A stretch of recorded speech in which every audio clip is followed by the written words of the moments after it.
राधे राधे दोस्तों, कैसे हैं आप सब। आज इस वीडियो में हम आपके साथ शेयर करेंगे देवशयन एकादशी की बहुत ही सरल पूजा विधि। फ्रेंड्स, देवशयन एकादशी पे हमें देवों को कैसे सुलाना चाहिए, क्या हमें देवों को गृहस्थ जीवन में सुलाना चाहिए या नहीं सुलाना चाहिए, अगर हम सुलाते हैं देवों को तो कैसे सुलाएंगे, क्या हमें बोलना चाहिए देवों को सुलाते समय, ये सारी जानकारी इस वीडियो में मैं आपके साथ आज शेयर करने वाली हूँ। तो देखिए फ्रेंड्स, जिस दिन की देवशयन एकादशी होती है उसी दिन से चतुर्मास शुरू हो जाते हैं। इस दिन से कोई भी शुभ कार्य करना, जैसे शादी ब्याह मुंडन गृह प्रवेश करना वर्जित माने जाते हैं, क्योंकि इनमें से हम जब भी कोई काम करते हैं तो इसका हमें शुभ फल नहीं मिलता। इसीलिए हमें इनमें से कोई भी कार्य नहीं करना चाहिए जब चतुर्मास शुरू हो जाते हैं। तो देखिए, सबसे पहले देवशयन एकादशी पे, जैसे कि अगर हम व्रत रखते हैं तो अगर एकादशी का व्रत रखते हैं तो हमको ये पूजा करनी है, चाहे हमारे घर में देव सुलाए जाते हों या ना सुलाए जाते हों। तो हम पूजा कैसे करेंगे और देव सुलाए जाते हैं तब हमें क्या बोलना है पूजा करने के बाद। तो देखिए, यहाँ पे सबसे पहले मैंने चौकी लगा ली है। चौकी पे पीले रंग का वस्त्र बिछा लिया है। पीले या लाल रंग का वस्त्र बिछा सकते हैं। इसके बाद हम यहाँ पे ना जो हमने चौकी बिछाई है इस पे हम थोड़े थोड़े से तिल का आसन देंगे। जो दो जगह पे आप चाहें तो फूलों का आसन भी दे सकते हैं। फूलों की पंखुड़ियों को, पत्तियों को तोड़ के आप वो डाल दें, उसके ऊपर भगवान को जो है ना विराजमान करें। तो यहाँ पे सबसे पहले मैं गणेश जी की स्थापना करूँगी, फिर भगवान विष्णु की, क्योंकि जब भी हम कोई पूजा करते हैं तो उसमें भगवान गणेश जी की स्थापना और पूजा करना बहुत ज़रूरी होता है। तो इसीलिए हम गणेश जी को भी स्थापित कर लेंगे। तो यहाँ पे मैंने गणेश जी, भगवान विष्णु की स्थापना कर दी है। इसके बाद अब हम पूजा शुरू करेंगे। तो देखिए, अगर आप कलश की स्थापना भी करते हैं पूजा में तो कलश की स्थापना कर सकते हैं। तो यहाँ पे मैं छोटी सी एक मटकी ले ली है मैंने। ये जैसे कि हम भोग वगैरह में जल चढ़ाते हैं तो वैसे भी जल मैं रखती हूँ। तो यहाँ पे मैंने जल रख लिया है। इसको मैं खाली नहीं रखूँगी, इसमें कुछ दाने में तिल के और एक सिक्का डाल दूँगी। खाली हमें कभी भी लोटा नहीं रखना चाहिए। तो हम यहाँ पे पूजा में इसको रख देंगे, ठीक है। इसके बाद हम सबसे पहले देसी घी का दीपक जलाएंगे। तो हम इस पूजा में देसी घी का दीपक भी जला सकते हैं और तिल के तेल का दीपक भी हम जला सकते हैं। तो यहाँ पे देखिए, मैंने एक शुद्ध जल का लोटा अलग से ले लिया है। इससे हम पूजन भी करेंगे, भगवान को स्नान भी कराएंगे और बाद में जब कथा सुनेंगे तब भी हमें जल की ज़रूरत पड़ेगी। तो हमें एक लोटा जल अलग से लेना है, ठीक है। इसके बाद हमने देसी घी का दीपक लेके सबसे पहले देसी घी का दीपक जलाना है। उसके बाद हम पूजा शुरू कर देंगे। तो पूजा देखिए बहुत ही सिंपल तरीके से ही करनी है हमको। ज़रूरी नहीं है कि हमको बहुत कुछ ताम झाम करना हो। देवशयन एकादशी है, साल की बड़ी देव एकादशियों में से एक होती है ये भी। तो हम इसमें पूजा सिंपल तरीके से भी कर सकते हैं, जैसे आप चाहें वैसे कर सकते हैं।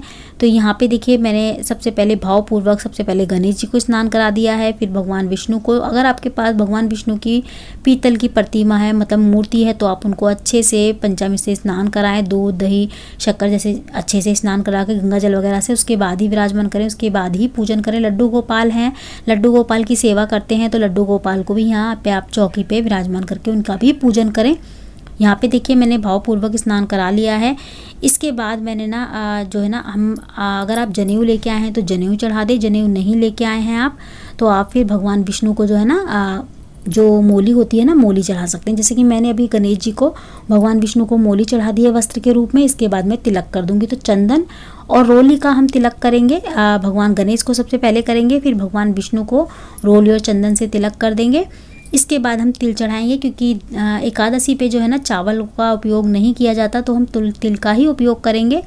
आप तिल ले लें पूजा में। और यहाँ पे हमने तिलक करने के बाद तिल भी चढ़ा दिए हैं। दिए में भी थोड़े से तिल डाल दिए हैं हमने। इसके बाद हम भगवान विष्णु को जो है ना तुलसी के पत्ते भी चढ़ाएंगे, तुलसी दल भी चढ़ाएंगे। देखिए, यहाँ पे ना तुलसी दल जो है ना, आप एक दिन पहले, तुलसी के जो पत्ते हैं, तुलसी की टहनी आप एक दिन पहले ही निकाल लें, तोड़ लें। उस दिन आपको एकादशी वाले दिन बिल्कुल भी नहीं हाथ लगाना, तुलसी को नहीं तोड़नी है, ठीक है। तो भोग आदि वगैरह के लिए आप पहले से ही, जो भोग में अगर आप तुलसी वगैरह रखेंगे तो उसको पहले से ही एक दिन पहले तोड़ के रख लें और भगवान विष्णु को चढ़ाएं। और अगर आप दूर्वा घास मिलती है तो गणेश जी को आप दूर्वा घास भी जरूर चढ़ाएं, आपको मिल जाती है। तो इसके बाद हम फूल चढ़ा देंगे।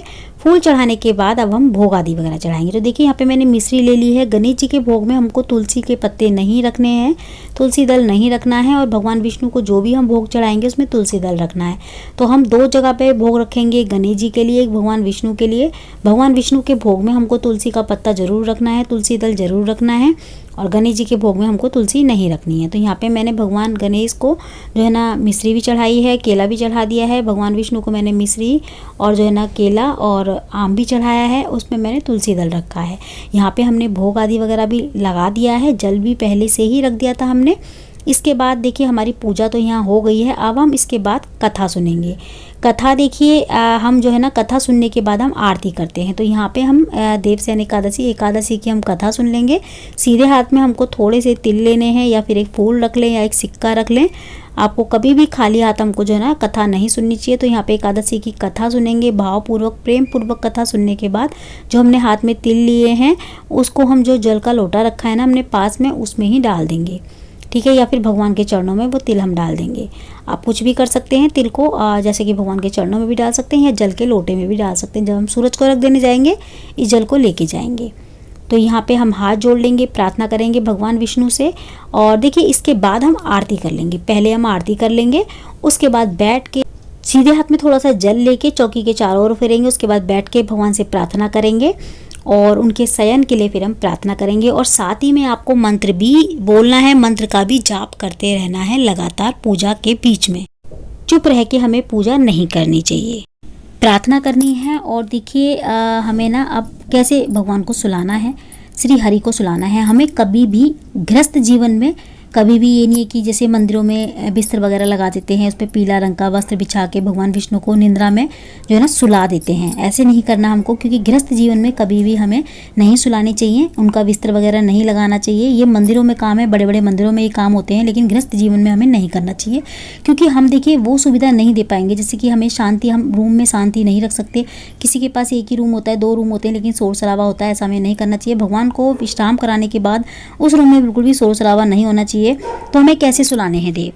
तो हमको श्री हरि को भाव से शयन कराना है। कैसे कराना है और क्या बोलना है? तो देखिए हमें बोलना है प्रेम पूर्वक, हे प्रभु श्री हरि, आज से आप योग निद्रा में जा रहे हैं, कृपा हमारी पूजा और भाव स्वीकार करें और अगले 4 महीने चतुर्मास तक, पूरे 4 महीने चतुर्मास में आप हमारे परिवार पर अपनी कृपा बनाए रखें, दृष्टि बनाए रखें। और जैसे मैं आपकी पूजा हमेशा करती थी, करती हूँ और करती रहूँगी, इन 4 महीने में भी मैं अपनी पूजा ऐसे ही बरकरार, ऐसे ही करती रहूँगी। आप अपने बच्चों पे अपनी कृपा हमेशा बनाए रखिएगा।